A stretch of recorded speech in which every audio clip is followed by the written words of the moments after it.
Hi guys, this is Ashley back with another video. Before we get into the video, like, comment, and subscribe to the channel. Make sure you turn on post notifications. So Ckiminaj went on TikTok live and she said this about her album. It's like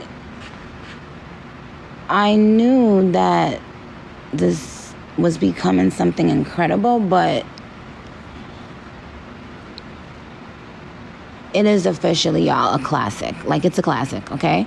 You can hold me to it.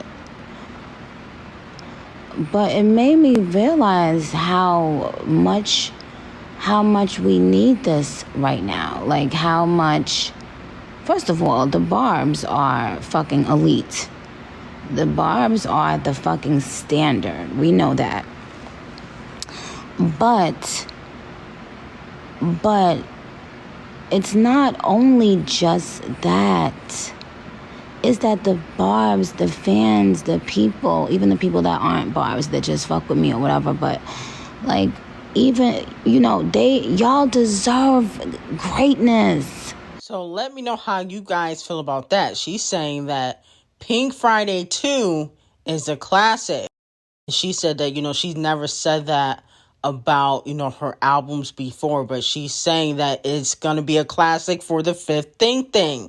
Now, here's my thing. I think that the Pink Print, to me, is a classic album. You know, that album I can play now and remember how iconic, you know, Feeling Myself and Anaconda was.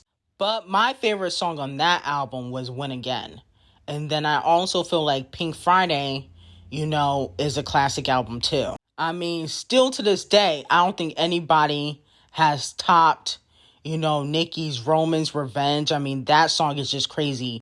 No female rapper has ever put out a better diss track than Roman's Revenge.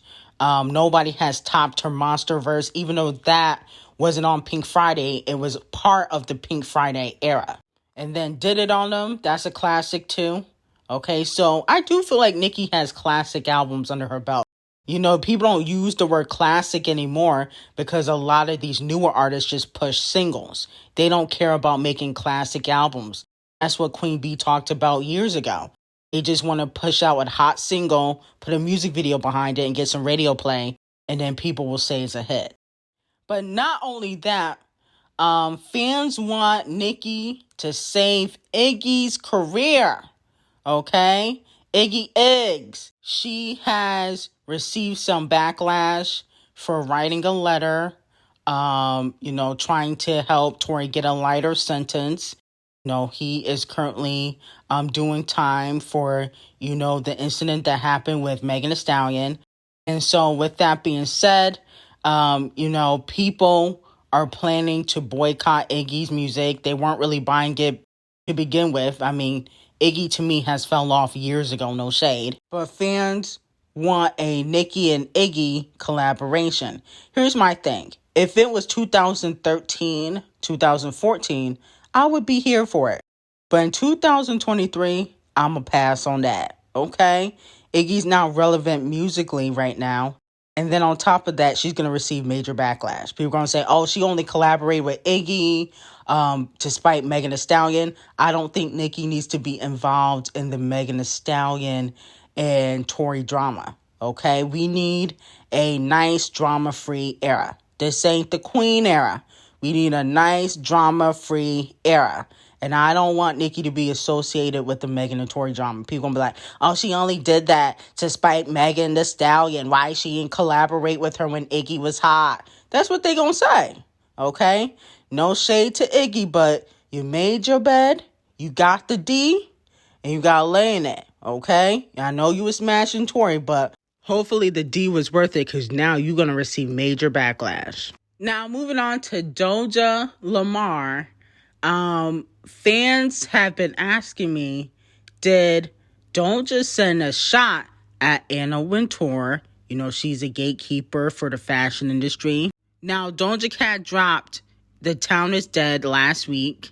And in one of her bars, she said, you can't take that B nowhere. I look better with no hair. Ain't no sign I can't smoke here. Now, if you remember, D0JÁ, the vape addict, got a lot of backlash for smoking at the Met. You know, she was taking pictures smoking at the Met. And Anna Wintour has a rule that you're not allowed to do that. Okay? And to me, if the, potheads like Rihanna and ASAP the Colorist don't smoke at the Met, you can too, Doja Lamar. Okay? I didn't even pay attention to that shot, but that lets me know that, she thinks that she can do anything. And I think that Anna Wintour should ban Doja from next year's Met. Hopefully she gets disinvited. It was her first Met ever, but you came there acting ratchet. In my opinion, I do not feel like it was appropriate for her to be smoking at the Met, because of, Rihanna and, all those models that are hella skinny off of the powder. And, Rihanna didn't, smoke no pot. Of course, she was pregnant, but, she's been at the Met for years, and she, likes the refund. You don't see her ever trying to smoke a joint. Same thing with ASAP the Colorist. I don't think it was necessary for Doja to be smoking at the Met. I think that she did that so she don't have to go to anymore. And we should respect her wishes, and Anna Wintour should ban her for the next 3 years. Okay? Moving on to Cardi B. Cardi B gets exposed again. Okay? This time she exposed herself down. So Cardi B was catching some flack for trying to, encourage black women to use the hair treatment that she uses for her hair in her hair journey. Okay? Even Cash Doll, said that she wanted the products.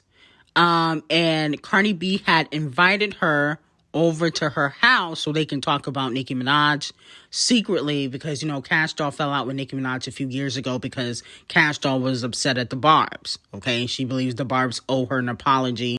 I forgot why y'all dragged her, but, she was upset at the Barbs, and then Nicki DM'd her and she got upset at Nicki. But with that being said, Cardi B offered to wash her hair, and she said there's going to be some liquor and food, okay, so they can gossip properly. And a fan called Cash Doll out and said, you stay D-writing with your no-hit record ass. Wow. But Cash Doll don't have no hit records. That is facts. No shade. And so with that being said, Cardi B admitted that she is not black. When, people were clowning Cash Doll for asking for hair tips and other black women asking for hair tips, she said, well, without the press, naturally, I would say my hair is 4B, 4A. It has taken me since 2015 to grow my hair out. And most importantly, it has taken dedication, protective hairstyles, and lots of homemade treatment.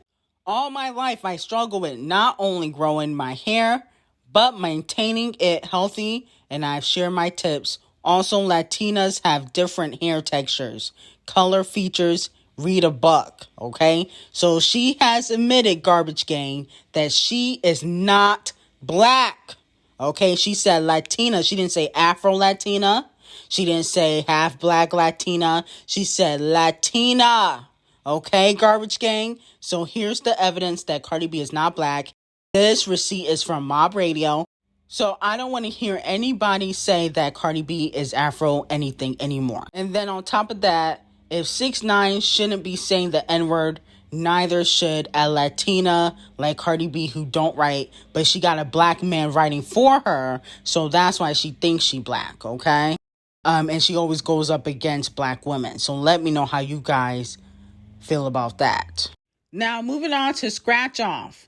Is Scratch Off scared to clap back at Ice Spice, or is Ice Spice clout chasing? Now, yesterday we talked about how Ice Spice was throwing shade when she won Rookie of the Year. I think it was, Billboard gave her that, title.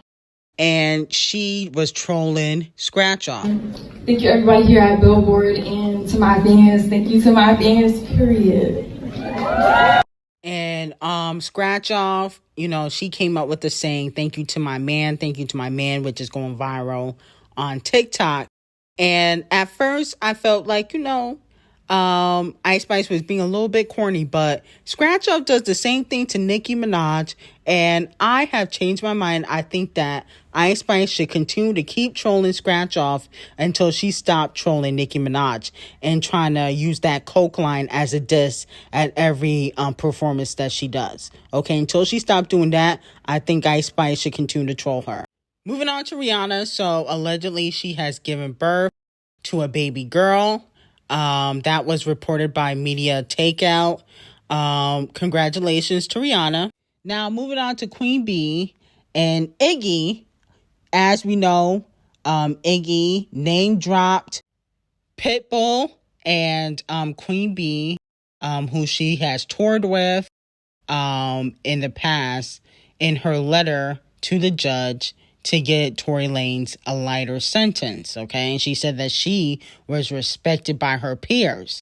The letters are all over social media if you had not seen them. Mario also wrote a letter, but fans are bringing up the fact that she had called Queen Bee out back in 2016 and said that Queen Bee was racist for saying Becky with the good hair during the Lemonade era, okay?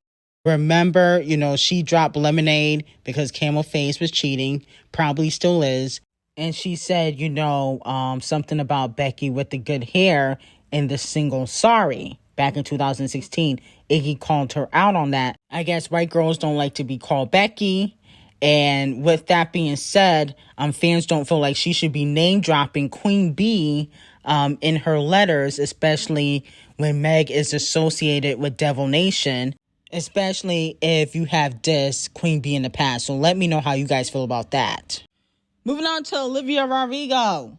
She dropped a new single called Bad Idea, Right? Okay. And I do not like this song. I think Vampire was better.